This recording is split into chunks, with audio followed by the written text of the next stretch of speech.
या ठिकाणी भारतीय गणराज्याला 75 वर्ष पूर्ण झाली, त्याच्याबद्दल आपण राज्यघटनेच्या विषयी चर्चा करतो।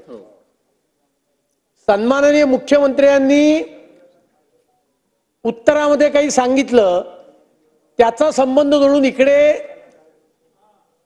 त्या विषयावर बोलणं हे विषयाला पूर्णपणे सोडू नये। आम्ही इथे इतक्या वेळ बसलोत कशा करता, आता आम्हाला राज्यघटनेवर बोलायचंय म्हणून, आणि तुम्ही एकतर ते रेकॉर्डवरनं काढून टाका आणि त्यांना सांगा भारतीय राज्यघटनेवर त्यांना जेवढी वेळ असेल तेवढ्यावर त्यांना बोलू द्यावं। हे काढून टाका तुम्ही।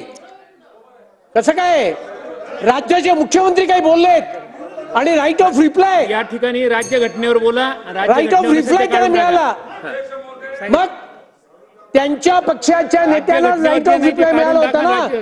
बोला अध्यक्ष महोदय, मला फक्त विनंती आहे, ते म्हणतायत मुख्यमंत्री साहेबांचं नाव काढायचं, नक्कीच काढा। याच्या पुढे अध्यक्ष महोदय बोलत असताना सांगितलं ना, मुख्यमंत्री साहेबांचं नाव काढा, त्यातून रुलिंग दिलं मी। अध्यक्ष महोदय, पण अध्यक्ष महोदय, दुसरा एक महत्त्वाचा विषय या ठिकाणी मांडतो की आम्ही 3 ते 3.5 लाख लोकांचं प्रतिनिधित्व अध्यक्ष महोदय त्या ठिकाणी करतो। आम्हाला काही अधिकार असतात। आम्ही या विधिमंडळामध्ये लक्षवेधीच्या माध्यमातून, प्रश्नाच्या माध्यमातून, इतरही काही वेगळे आम्हाला ज्या काही पॉवर्स असतात त्याचा उपयोग करून आमच्या मतदारसंघातले अध्यक्ष महोदय या ठिकाणी आम्ही विषय मांडत असतो।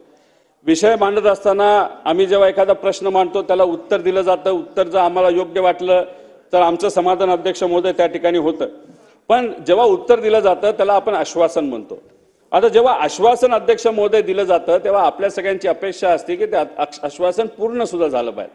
अध्यक्ष महोदय, हा जो संविधानाने दिलेला हक्क आहे, नाही तर या विधिमंडळाला जो हक्क आहे, जो आश्वासन जे दिलं जातं ते अध्यक्ष महोदय पूर्णपणे त्या ठिकाणी झालं पाहिजे। अध्यक्ष महोदय, माझ्या मतदारसंघामध्ये पाटेगाव इथं MIDC व्हावी यासाठी मी अनेक वेळा अध्यक्ष महोदय त्या ठिकाणी मुंडे बांधले होते, पण आमची अध्यक्ष महोदय विनंती एवढीच आहे की लोकांची इच्छा आहे, लोकांचं म्हणणं